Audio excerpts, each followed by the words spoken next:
yes, leather. Oh God, everything. Everything. What do you say? 60s, 50s? 53. 53. 53. I would think it'll sell, won't it? Do you reckon? Yeah, It'll that's sell. good. Not on the is it on the market yet or not? Well, yeah. Actually, it's been out for a little while. The car's been out for. The model's been out for about 4 years, but this is a facelift, so it's a relatively new shape. Yeah. And have they been selling reasonably well or not? Yeah, I think so. They have, yeah. Good. So I'd like to introduce everyone to my granddad. This is Manny Martin, the elder statesman of the family. So. And the gearbox is?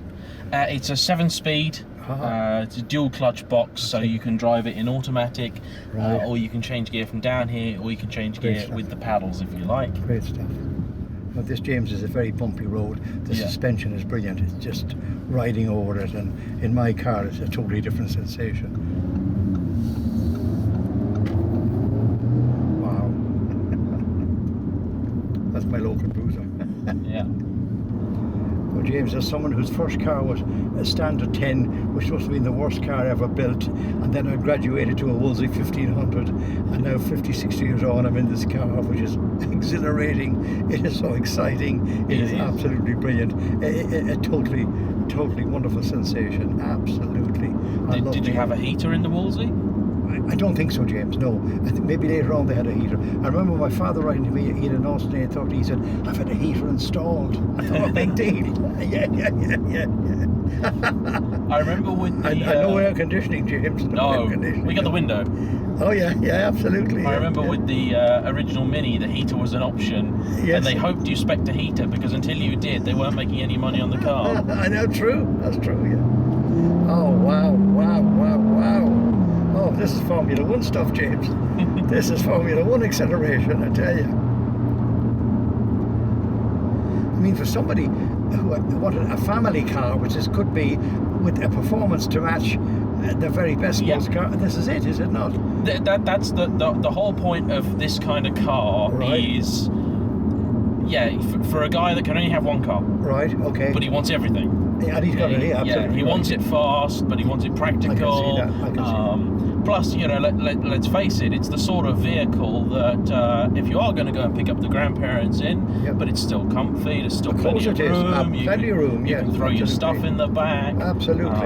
The boot's big enough. I think what you do is, if you were going to go away, so my granddad's an avid golfer, it's not a gene that's rubbed off yet, but never say never. That you could put the seats down, and you put a couple of sets in. Absolutely, James. I do it with my own Astra, absolutely. A couple of overnight bags. You got heated seats. Oh, wow. Everything you want in here, really. The sat-nav and stuff is standard. My granddad's had some very interesting cars in his time, apart from the Aussie. You had what did my dad learn in an Alfa Romeo? Absolutely GT. Correct. Absolutely right. Yeah. An unusual car. And he drove a lovely Fiat. It was a very sporting Fiat. Was it the Fiat 1, whatever it was? A very sporty Fiat that he was very attached to. And of course we had the Triumph Stag, which he once bought himself, didn't he? Yes, my dad had a Stag. Absolutely, yeah. He liked the Stag. I didn't. I'm not a fan of the Stag. What's the name? Twin carburetor job. Forever giving trouble. Forever giving trouble. Absolutely. Yeah. And I had Fords with the black top. And I remember the sales director of Fords. He said, "Manny, we don't want any bookies runners driving these fancy Ford." Lovely, excellent. The Ford Cortina. Yeah. Well, what did you have when you were living in America? I tell you, I had a variety of cars. I had a Ford Taurus, and I had would you believe, an Isuzu, a sporty Isuzu, which was a good car. Leaked a bit of oil, but it's a very nice car. Nice. Oh, this is just a magnificent automobile. Absolutely. Bit of Alcantara in the side, sort of make it a bit fancy and nice. You would wonder, James, how could you improve on this? What would you do that would make it better? Can you think of anything? I can't. I mean, well, Audi would offer you a bigger car if you needed it. So if you managed to outgrow the family, I understand, or do that. I mean, this car sits at the very top of the sort of hatchback pile. You're not. I understand. You won't get a faster hatchback car than this. Right. They'll have other cars in the range which are comfier and more luxurious. I understand. Obviously, you're spending a bit more money. Would it have the same performance? Again. Yeah. Okay. But again, you get a bigger car with a bigger engine, so your fuel economy is not going to be quite as good. It's a lot more expensive to buy. Right. So you're rather than 50, you're then looking at 75 and so on. Absolutely. What, 0 to 60 in about 3.7 apparently. 3.7. Excellent. Is it front wheel drive? Is it? No, it's all-wheel drive. Ah, of course it is quattro, of course. But it's a very clever all-wheel drive system, so it can actually send all of the power to the front or to the back. Right. So it'll send the power where it's needed. Absolutely fantastic. So it would make it a tremendous car in frost and snow and in the winter car. That's the idea. It's not just performance in the summer. I mean, obviously it's lovely and great when it's like this, but of course, like in the snow, you've got a grip and you can get on with it. And servicing, James, would be what every servicing. So Audi now have a plan they call long life. Right. So the car's actually quite clever, and the car knows what it needs. That's something. So the car will tell you, like, you're going to need to bring me in for this or this or this. So it's not really the old traditional style of servicing where it's every year. It's just or every as 2 required. years. Yeah. So you're saying, James, you can get as much as 30 plus miles per gallon from this fabulous engine. Yep. That's fantastic. But I can't think, James, what more you would need from a motor car, as I said to you on the way out, is absolutely riveting. Oh, it pours around the corner, doesn't it? Oh, yeah. Pours around the corner. Wow. So I'll show you its party trick. What you do is you put down there, you put your foot down, and... Oh, Jason! Oh, James! Oh, my God! Oh, wow! Oh, a party trick indeed. that is the force of gravity. That's the G, isn't it? That's what your 0 to 60 in just under 4 seconds feels like. Wow. And then, of course, I suppose you could say the real party trick is that you then simply whack it into full auto. You just put it in, and it goes. Yeah. Fantastic. And the Audi factory is in what part of Germany? Well, they have several. Yeah. Audi's headquarters is a place called Ingolstadt. Oh yeah. So it's down in the south, I believe. Actually, it is down in the south.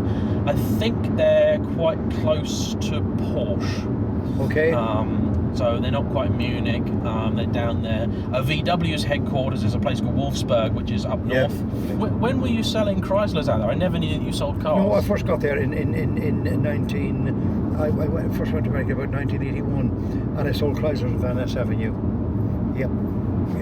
Horrible cars, and not nice people to work for. And the guy, you see, you would get a deal, and you bring it back to the boss man, and he'd back and say, "Go back, Manny, and get another $300 or $400." And the guy was at his limits, and it was a good deal. Do you understand me? But enough was never enough. So I know you said you didn't like the blue. What's your colour of choice? Well, I mean, the grey has been overdone, hasn't it? The metallic grey has been overdone. Yes. Yeah. God. A nice. There's some very nice paler blues, I would think. Like a sky blue, like a baby blue kind of thing. Yeah, absolutely. I mean, even the bolder colours. They got a very nice red. Red, I love a good red, yeah. Or a maroon, very, very nice, yeah. Different shades of red, James. There's quite a few recently. I've seen quite a few 1970s shades coming back into fashion. Coming back in, a lot of dark greens and this kind of green is popular again. Not into the orange. That's bloody awful, I think. But there we are. And the yellows are coming back. Some yellows. Yeah. Well, I love yellow anyway. Oh, good. Yeah, I'm now going to go and see my dad. Oh, that's great. I mean, I'm thrilled that you came to see me, James, and this is a great ride and a lovely meal we've had, and a great chat. And I'm very honoured and very pleased. I'm sure the people on the watch will have enjoyed it. But I'm taking Dad some presents usually, because the last time I went and saw him, he bought me a little. He keeps buying me food presents. Oh yeah. And he brought me some donkey sausage. Oh, how lovely! Last time, so I've got him back this time. I've got him some bits from France. I got him a little camembert. Oh, how lovely! He loves cheese. Oh yeah, he loved that. He loved it. A bit of salami. Oh wow! And a rabbit pate. This is the one, James, you want. Yeah. Oh, how lovely! Rabbit pate. That'd be very nice. James, that was exhilarating, and thank you so much. Oh, my pleasure. I've enjoyed it immensely, James, and thanks for coming to see me. And please come again. Do you want to come inside or not, James? I'll head straight off. Yeah, head straight home. I don't blame you. Thank James, you, God bless you. Thank you so much. Thank you. And thanks so much for this marvellous entertainment, marvellous thrills, marvellous excitement. Loved it all. God bless you, James. Safe journey. We'll see you soon. Thank you. Indeed you will. Indeed you will.